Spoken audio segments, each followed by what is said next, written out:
Bueno, y amanecemos hoy ya súper bien acompañados desde temprano. A don Víctor, ¿dónde lo cogimos? ¿Finalmente en Bogotá, según le entendí hace un ratico? Exactamente, finalmente llegué a la casa ya a descansar un poquito, ya a lavar el maletín de ropa sucia y a preparar nuevos viajes. ¿Cuánto tiempo es Bueno, modo paro sin descanso? Pues así le estoy dando desde el 28 de abril, cuando salimos a la primera marcha, con el pesimismo del caso, de eso vamos a salir cuatro gatos, y se prendió esta vaina, entonces primero Bogotá y luego le dimos ahí por el resto del país, que ya les contaré. Sí, esa yo creo que ha sido, acá hemos tenido la oportunidad de compartir eso muchas veces. La sorpresa de todos fue como que, uy, ahora, ¿y si esto dura? Y aquí vamos, en el país más resiliente del mundo, en el día ya estamos a día que hoy de paro. ¿Ya estamos en 60? Sí, claro, ya Ya cumplimos el mes. pasamos. Ya estamos como pasamos en el el mes. 66. Hijo, buen madre. Bueno, Alvarito, mi hermano, aprovechemos que estemos muy bien conectados. Yo simplemente te voy a chismosear acá rápido. Estamos en 12 Siquín. Buenísimo. Yo creo que más tarde vamos a poder hablar un poco sobre qué significa este día, la energía, pues desde la tradición del cargador del tiempo maya. Pero aprovechemos que tenemos a Víctor de Correa Lugo, un hombre que conoce bastante de la situación política, no solamente de Colombia, sino de la región y hasta de otros territorios del planeta. Entonces, Víctor, bien llegado pues acá al despertar de Radio Chacaruna. Y bueno, comencemos precisamente por lo que estabas contando. ¿Cómo sientes, qué balance haces de estos 2 meses de paro nacional o de estallido social o de levantamiento popular o de todas las tres posibilidades? Y agradeciéndote el que te conectes con nosotros. Pues yo creo que todo balance hoy en día es provisional. Por eso no duele, da risa cuando hay gente que dice, no, el paro fracasó. Uno dice, hombre, de verdad, tumbar varias reformas, ministros, eso es un fracaso. Pues yo quiero más fracasos de esos, John Mario. John Mario, yo quiero seguir fracasando de esa manera. O la gente dice cosas absolutas, ¿no? Ahí salió un analista de esos de escritorio, decir, el paro va a durar 3 días. Pues ya pasamos los 60 y pico, ¿no? Entonces yo lo que veo es, primero, que está pasando una cosa novedosa, y ya no es novedosa mi respuesta porque siempre digo lo mismo, y es que es profundamente novedoso lo que pasa. Si le ponemos la primavera colombiana, primero no tenemos originalidad, eso ya es un mal bolero, no es un buen poema. Y lo segunda es que no, la primavera de los pueblos tuvo su momento, su dinámica por allá en el siglo XIX en Europa. Pero esto es una cosa nueva, hay un afán de compararla. Claro, podemos aprender de las revueltas árabes, podemos aprender de Chile, pues, pero aquí hay cosas que, desde el cacerolazo, yo nunca había escuchado un cacerolazo en Colombia. Y luego lo de los CAIs en Bogotá, yo decía, ¿viste, qué está pasando? O sea, la gente tiene una rabia contra el Estado. Pues, alguien me decía, eso fue el ELN. Decía, hombre, si el ELN tuviera la capacidad de quemar 90 CAIs en un día, ya yo tendría la capacidad de tomarse el poder hace rato. O sea, eso es no reconocer a la gente o creer que la gente es tonta.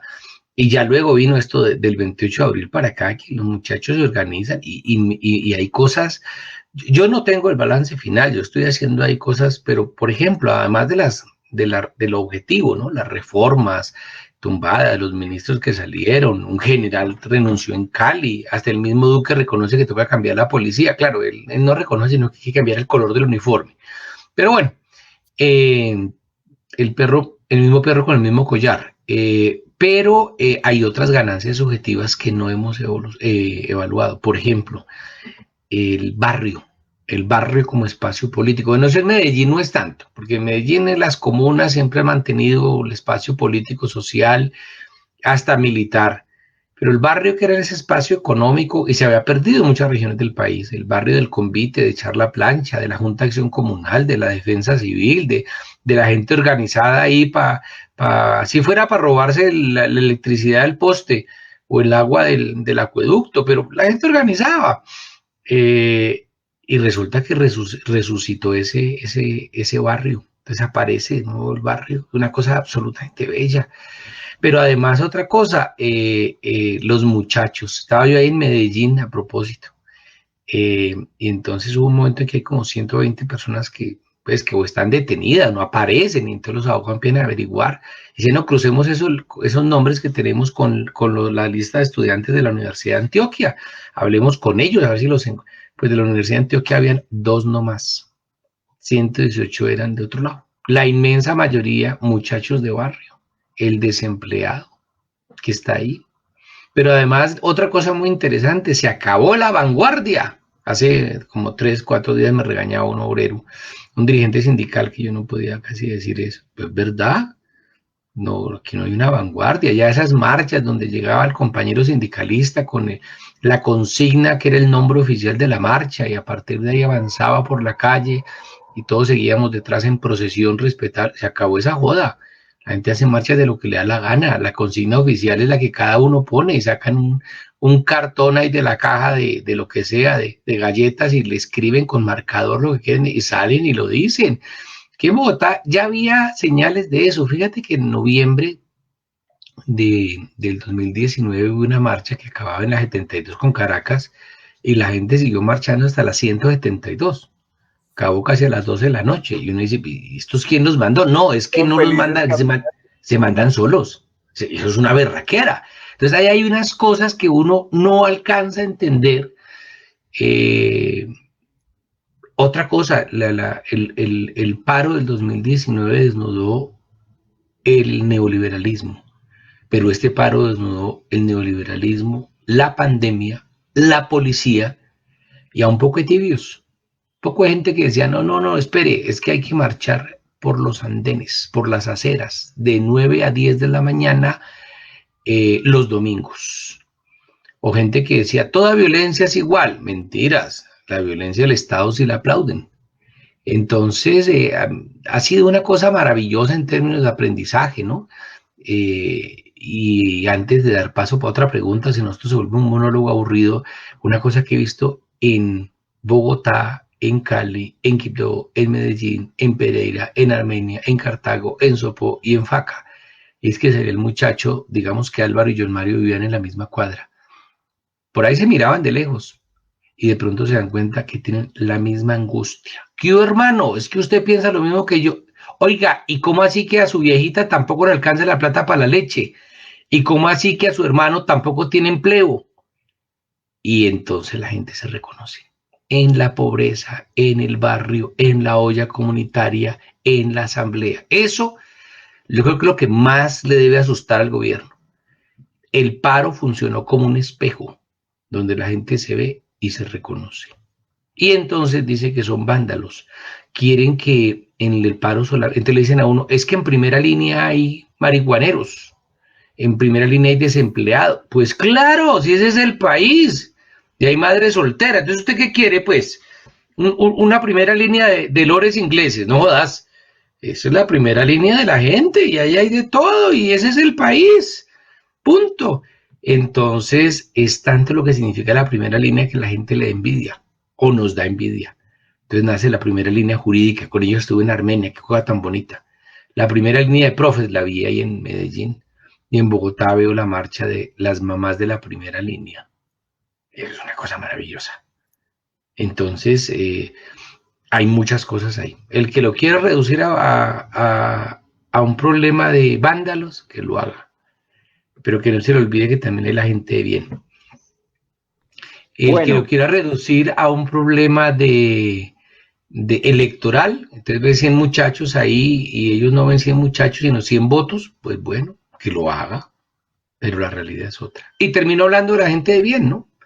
El renombrar, mire, estaba en Cali y me cuentan veo cómo, que esto además en cerca de Ciudad Jardín, que de pronto empiezan a llamar la Ciudad Balín, y de Ciudad Balín pasa a Ciudad Bacrim, y el Portal de las Américas en Bogotá se convierte en el Portal de la Resistencia, y el Parque de los Deseos en el Parque de la Resistencia, y Puerto Relleno en Puerto Resistencia, y el Puente de la Resistencia en Bogotá en Usme, y se renombra todo.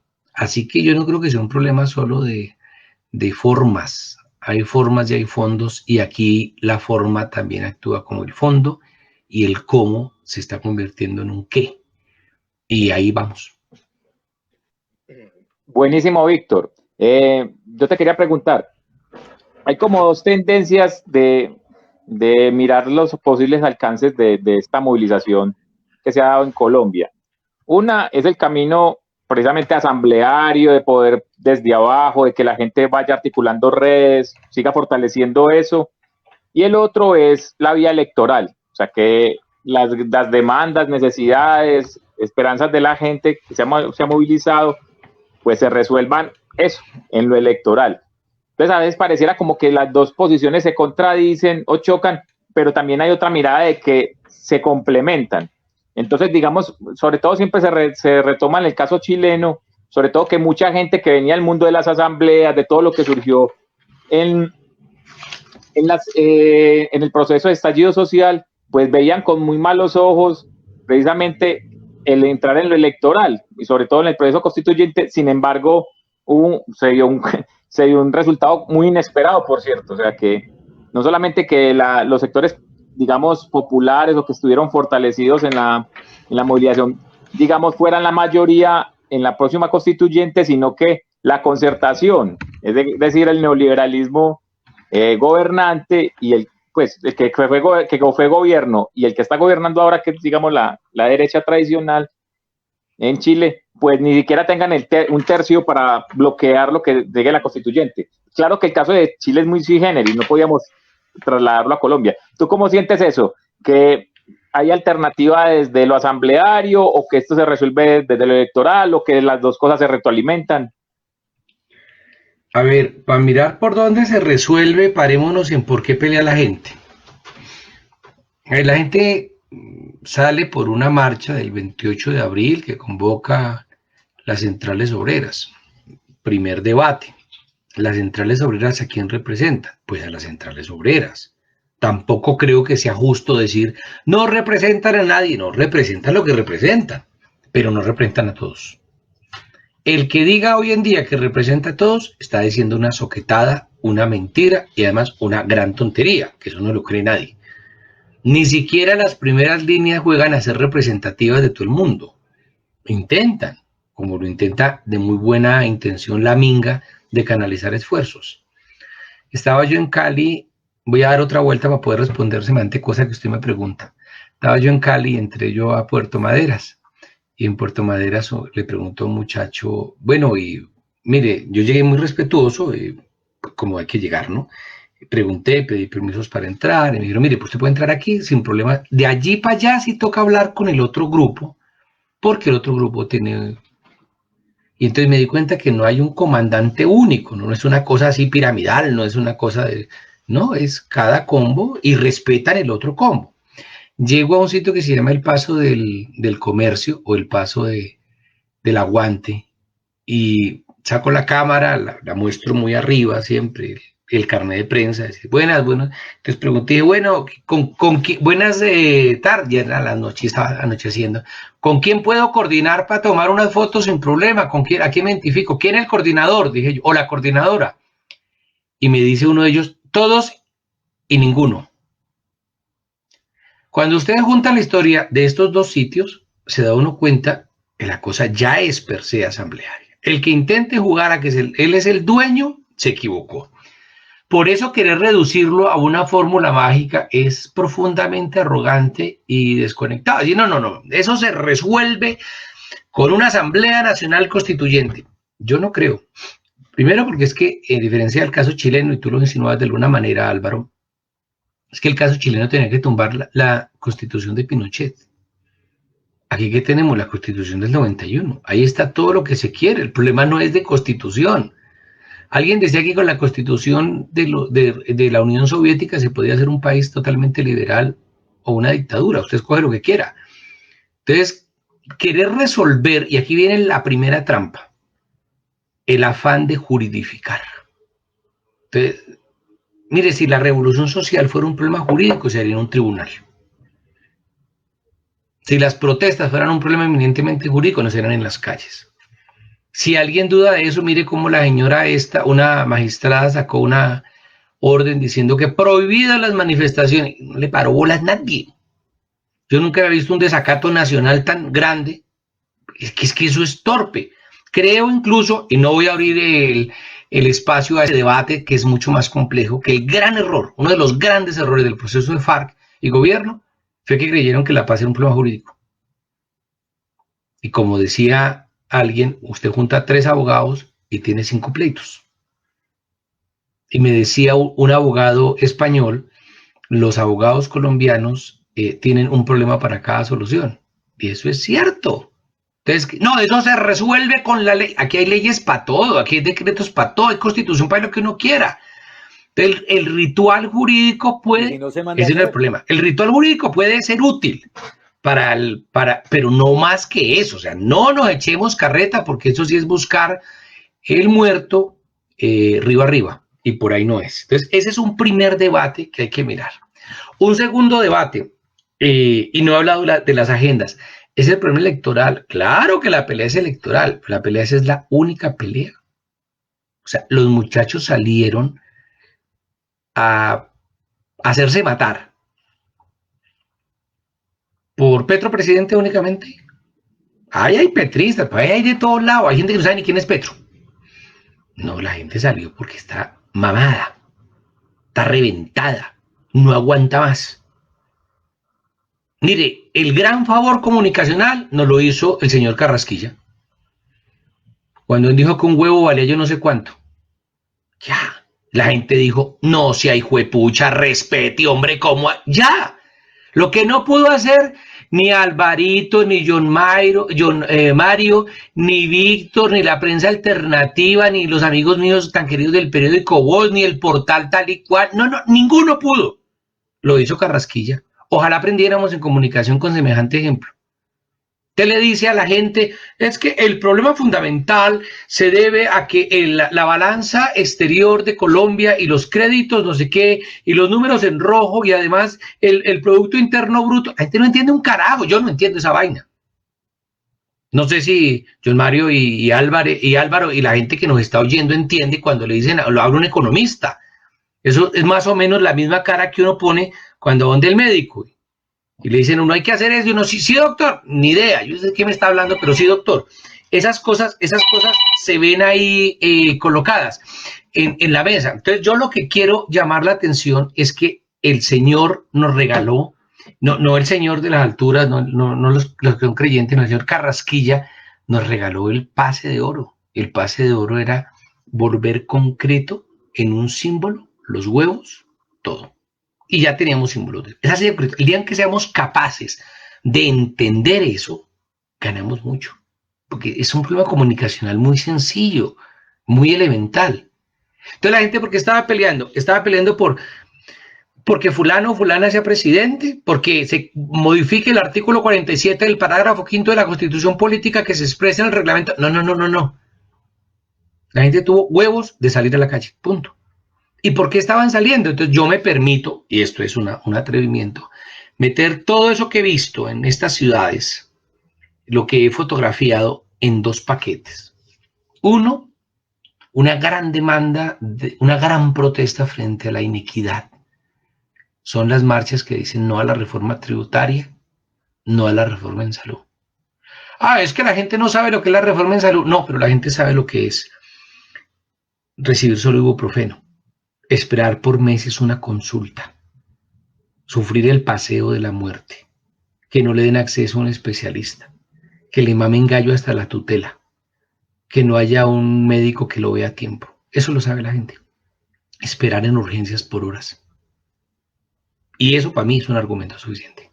Si uno va a caer en la tecnocracia neoliberal, pues entonces ya. Entonces la gente está quejando de un Estado inequitativo, injusto. Entonces se dice, hombre, aquí hay pobreza, los huevos, el problema de la reforma tributaria, la reforma en salud, la acumulación de la riqueza. Ya la gente con más datos, pues le dirá a uno el índice de desigualdad. Es que la brecha entre ricos y pobres en Colombia es una de las más grandes del planeta. O sea, esto es grave, es una vergüenza, y eso lo hemos naturalizado. Y que le digan a uno, mire, es que hay el 21 millones de colombianos, 42% de la población bajo la línea de pobreza. Oiga, esto es una vergüenza. Cuando hay un señor que tiene más plata que Donald Trump en Colombia. No jodas, sí. Frente a eso es que la gente salió. Que no hay comida, que no hay trabajo, que el gobierno de Iván Duque priorizó las grandes superficies sobre las pymes, que priorizó las empresas de salud llamadas EPS sobre los hospitales, que priorizó el mercado sobre la vida y que sacó la policía a perseguir los vendedores ambulantes en mitad de pandemia y que no ha entendido el concepto de renta básica, que además el capitalismo ha demostrado que el Estado como inversor permitió superar la crisis del 29 en Estados Unidos y permitió la reconstrucción de Europa en el Plan Marshall. Es decir, la renta básica es una vaina que es sacar plata del Estado para que la gente le compre a los privados. Y a eso le tienen miedo, imagínense. Frente a eso salió la gente. Y un segundo gran paquete es, la gente salió diciendo 6.402 falsos positivos, 80 y tantos mil de desaparecidos, millones de desplazados, un Estado represor, un Estado cómplice con el paramilitarismo, un Estado brutal. Y contra ese Estado, pero luego sale a la calle y nos encontramos con que ese mismo Estado que nos intentó vender, que llegaron los vándalos venezolanos a metérsenos a los conjuntos, cuando ellos se metieron a la billetera y a la poquita economía de las casas, ese Estado que ya se había identificado como represor y como enemigo por parte, por ejemplo, de Bogotá cuando ataca a los CAIs. Con esto no estoy justificando la violencia, pero hay que explicar, 90 CAIs, no jodas, algo está pasando ahí. Pero luego en el marco de este paro, pues es un Estado que saca ojos, que viola, que asesina, que desaparece, que retiene legalmente, que golpea a un niño con síndrome de Down ahí en Medellín, que aparentemente viola a una niña de 15 años ahí en Medellín también, que se mete a las farmacias para apalear a la gente de misión médica en Pasto, que dispara, y lo digo porque recogió un herido de bala ahí en Cali, y nos dieron bala también, tanto en el Paso del Aguante como en Puerto Resistencia, que aplaude el uno al otro, que se cubren todas las infamias, que golpea 3 sectores que acompañan las marchas. Uno, a la misión médica. Terminó un informe hace poco sobre, voy a ver si lo publico hoy precisamente, que hice un informe para la Comisión Interamericana de Derechos Humanos sobre la violación a la misión médica en el paro en Colombia, y es brutal, absolutamente brutal, que utilizó ambulancias para, por ejemplo, entre Pereira y Cartago, pasar instrumentos y herramientas y artefactos del ESMAD, que ha perseguido farmacias porque le han vendido cosas a la misión médica. Eso es lo que tenemos. Otro, el sector de derechos humanos. Y fíjense lo bonito. Los derechos humanos deja de ser una entelequia jurídica que se encuentra entre intelectuales y se vuelve una cosa de todos los días. La gente dice, yo tengo derecho a protestar. Yo tengo derecho a filmar. Yo tengo derecho a la salud. Yo tengo derecho a expresarme. Y yo tengo derecho a la olla comunitaria. Y a partir de estas cosas se dispara unas prácticas muy hermosas, y entonces así lo mismo se ve en misión médica. Fíjense que en Facatativá empezaron a detener a los heridos que llegaban al hospital de Faca. Y las señoras, como digo yo de cariño, las viejas se organizan y montan 7 puestos de primeros auxilios en Facatativá. Y aprenden a suturar y se dedican a atender a los chinos. Y asimismo de derechos humanos, la gente que sabe, así no se aboga, se pone la camiseta de derechos humanos y sale a defender a los muchachos. Y la policía le empieza a dar palo y vemos gente de derechos humanos detenida. Vemos que hasta en Bogotá, la gente que trabaja en derechos humanos con la personería, gente que está educada en derechos humanos, es golpeada y pateada por el ESMAD. Y otro sector es el de la prensa alternativa. Pues a un compañero en Cali, creo que fue en Cali, no mentiras, aquí en Usme, en Bogotá, le dieron puñalada a los del ESMAD. Y a otro le rompieron la cabeza en Suba. Y a mucha gente que intenta hacer, pero fíjense que las redes nos permiten ver esas imágenes directas. Esos tres sectores han acompañado la marcha y han mostrado un Estado profundamente represor. Entonces, retomo la pregunta de Álvaro. Si estamos peleando contra un Estado neoliberal, inequitativo, injusto en lo económico y lo social, y contra un Estado profundamente represor en términos de derechos políticos, la solución pasa por ahí. Si una Asamblea Nacional Constituyente va a resolver de verdad eso, hágale. Si una reforma a la policía de verdad ayuda a resolver eso, hágale. Si unas elecciones presidenciales y el Congreso ayudan a eso, hágale. Pero no confundamos el cómo resolver la agenda con la agenda, porque entonces estaríamos traicionando lo que dice la gente en la calle. Y sobre la agenda quiero hacer una anotación cortica. A uno le dirían, hombre, claro, el modelo neoliberal es un debate económico y el modelo represor es porque la gente protesta. No. El fascismo de los años 30 y de los años 40, acuérdense ustedes que Hitler decía que la teoría económica del fascismo es que no tenía teoría económica. Pero en los 70 intentan probar el modelo neoliberal en Perú y fracasa. Lo prueban en Chile. ¿Por qué? Porque Chile ofrecía una cosa que recomendaba los Chicago Boys, el señor Friedrich Hayek, el señor Milton Friedman. Necesitamos controlar las externalidades. ¿Y qué son las externalidades? Muy fácil. Que la gente proteste contra la implementación de las medidas neoliberales. ¿Y eso cómo se hace? Teniendo libertad en lo económico y represión en lo político. Por tanto, la violencia que sufrió hoy Colombia no es una violencia desligada de lo neoliberal, es funcional a lo neoliberal, es útil, es necesaria para lo neoliberal. Por eso los tibios neoliberales que posan de progres, los fachas de jean, salen a decir toda violencia es mala, la violencia solo genera violencia, y dicen abstracciones, porque las abstracciones no los comprometen, porque ellos saben que para seguirse congraciando con los grupos económicos del país necesitan el SMAT, porque es el que les garantiza poder aplicar lo que le ordenan los grupos económicos. Entonces, sobre esa agenda, discutamos. ¿Que eso se resuelve con uniformes rosados para la policía? Pues si eso lo resuelve, póngale rosados. Pero no confundamos los caminos con las agendas. Sí, es que en un texto reciente que escribiste, vos decías precisamente que con una alternativa frente al paro nacional, a este estallido y lo que se ha venido dando es generar un frente antifascista, pues que eso casi que suena precisamente a lo que se decía hace 90 años, en la época de la Guerra Civil Española y lo que luego se dio con el fascismo dominante y que llevó a la Segunda Guerra Mundial. Es posible pensar en un frente antifascista y qué es el fascismo de ahora, porque ya nos diste pistas, precisamente la aplicación de esa doctrina del shock, de la represión generalizada en un marco de libertad económica para las corporaciones. ¿Cómo podría ser eso? ¿Qué sería el fascismo ahora y cómo enfrentarlo? ¿Sí será eso lo que nos podría hacer converger a todas y a todos? Yo, Mario, sí, está levantando por ahí el dedo. Está pidiendo... A ver, yo veo... John Mario, seguimos sin escucharte. A ver, yo creo que hay una cosa fundamental es dónde está Colombia.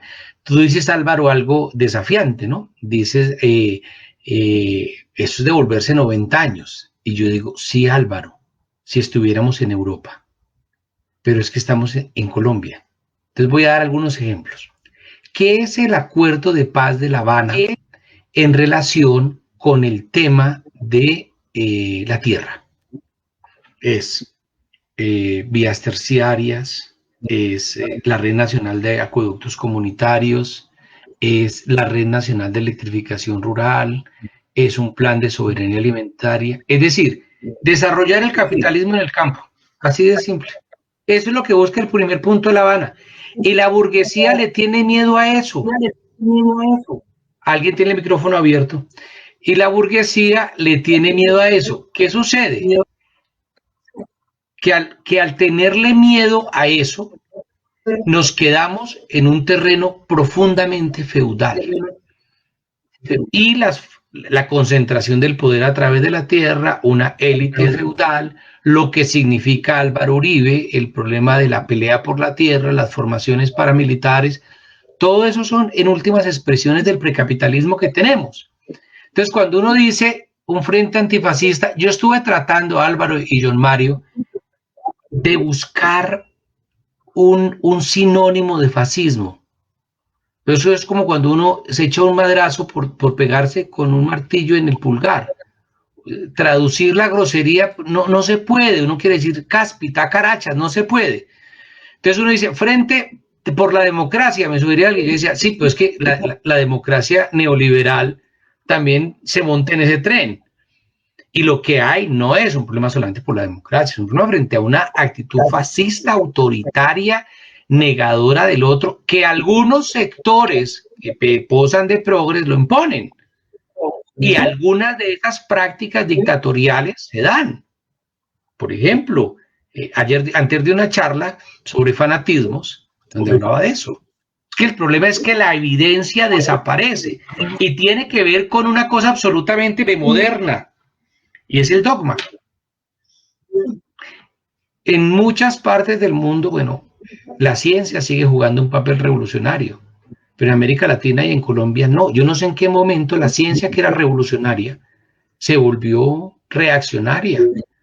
Entonces, en la ciencia médica, corremos porque eso, lo mejor es la moringa, eso para qué, eso es, todo es el imperialismo yanqui, todo es la transnacional, eso las UCI, o sea, estamos pidiendo UCI, estamos pidiendo vacunas, pero todo lo queremos resolver con una palabra que yo utilizo y que le molesta a mucha gente, que es la pachapamertería. No, señor, o sea, la ciencia, el pensamiento científico y lógico. Entonces aparecen una cantidad, una caterva de dogmas a los que no se les puede decir nada. Entonces niegan la libertad de expresión, condenan de antemano la cacería de brujas. En eso juega el uribismo. Niegan por completo las evidencias. En una discusión con Eduardo Rodríguez, el vocero del Centro Democrático, él decía, en un panel que tuvimos en France 24, o sea, el presidente Duque ha disminuido la pobreza y la violencia. Contrario, absolutamente contrafáctica, contrario a toda realidad. Entonces uno dice, a ver, pero un momentico, es la realidad lo que no... Pero lo decía convencido. Entonces la evidencia es, los uribistas te dicen a ti, el paro generó una crisis. No, la crisis fue la que produjo un paro. Entonces esa forma de argumentar que algunos colectivos y algunos sismos repiten, porque hay que perseguir y hay que... El debido proceso les importa un carajo, la presunción de inocencia, y eso hicieron con muchos, por ejemplo, los líderes sociales. Aquí se les considera terroristas y se les pega un tiro porque no estaban cogiendo café. Fíjese ese esquema de pensamiento. Entonces, cuando uno dice el frente antifascista, está diciendo un frente antiautoritario. Está diciendo un frente que sea capaz de reivindicar algo tan simple, pasado de moda, dirían algunos, tan viejo, como el principio kantiano de la mayoría de edad y del reconocer que las personas son personas y tienen razón. Una cosa tan simple como la vigencia plena y total de los derechos humanos. Y de ahí yo también tengo grandes críticas con una izquierda que cree que los derechos humanos son una cosa de negros, de indígenas, de campesinos, de mujeres, de pobres, de discapacitados, pero vaya usted, defienda los derechos humanos de un heterosexual blanco nórdico rico. Y entonces ya botamos a la basura la universalidad de eso, porque Lyotard y los posmodernos dijeron eso. Entonces, el problema del fascismo, del frente antifascista, es que tiene que abordar discusiones no solamente con el ESMAD, no, es cómo entendemos la vida. Y el estalinismo tenía mucho de fascismo. Y el maoísmo tuvo elementos de fascismo. Y el Pol Pot en Camboya tuvo elementos de fascismo. Y la izquierda latinoamericana, incluso la izquierda armada, Sendero Luminoso, por ejemplo, tuvo elementos fascistas. Entonces el problema no es solo para afuera, también es para adentro. Porque si no hacemos esa cura de humildad, vamos a terminar creyendo, en la misma lógica que la derecha, que nosotros somos los buenos y ellos son los malos. Entonces los muchachos, nosotros somos la vanguardia de los muchachos, fíjese, primero somos la vanguardia. Segundo, nosotros interpretamos bien a los muchachos. Tercero, nosotros desde una categoría preestablecida leemos a los muchachos. Cuatro, nosotros representamos a los muchachos porque leímos el libro sagrado. llámese la Torá, el Corán, la Biblia, o llámese el escrito por don Peter Robertson, que no conoce nadie, pero eso es lo terrible, John Mario y Álvaro. Las discusiones en la izquierda ya no se dan sobre la vida real, sobre la calle, no. Le citan a un autor que citó a otro autor. Es decir, Platón no es válido porque no leyó a Foucault. No jodas. O Marx no es válido porque no leyó a Amartya Sen. Y esa es la discusión que uno tiene con los compañeros y las compañeras, a punta de autores, no de la vida real. Si nosotros llegamos desde un modelo autoritario, vanguardista, excluyente, lleno de ismos, a plantear el debate, negamos toda la universalidad. Es más, otro elemento que es mítico, ¿no? En Colombia, ¿no? Lo territorial. Entonces llego yo a Cartago, me reúno con primera línea con el alcalde de Cartago.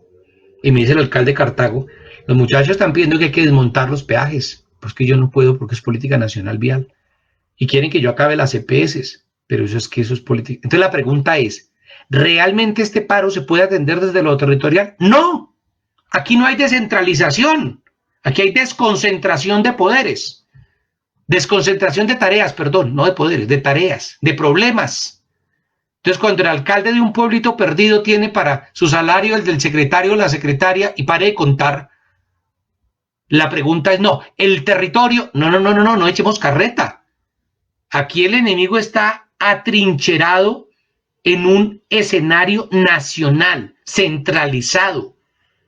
Como cuando decían, Colombia es Bogotá y el resto son paraderos de autobuses. Entonces, a partir de esa discusión es que se puede plantear la alternativa. Entonces, una alternativa que pase solo y exclusivamente por lo territorial fracasa. Porque vuelve al problema. El problema no es el cómo, el problema es el qué. La política frente al SMAT, eso no se resuelve a nivel territorial. Y ahí hago un matiz. Eso no quiere decir que los gobiernos territoriales no deban tomar partido. El alcalde de Cartagena entró algún día al SMAT. Y el gobernador de Magdalena ha demostrado cómo se puede. Y el alcalde de Cartago desarrolló un pliego para implementar con los muchachos. Pero uno ve que Jorge Iván Ospina, de Cali, termina nombrando de jefe de seguridad a un exmilitar que sale pistola al cinto.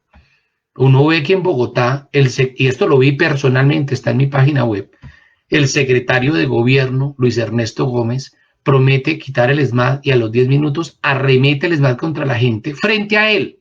Frente a él es, póngale 10 metros, sin que haya mediado ni siquiera un madrazo, y él voltea y se va. Porque aquí el gobierno de Claudia López tomó partido, y el gobierno de Daniel Quintero también, y el gobierno de Cali también. Entonces, eso para mí es absolutamente claro.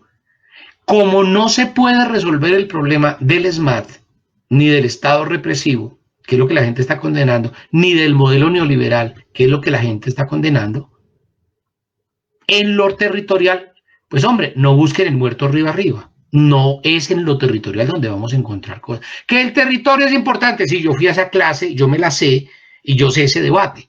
Por lo mismo, la entelequia de paz territorial en el proceso de las FARC fracasó.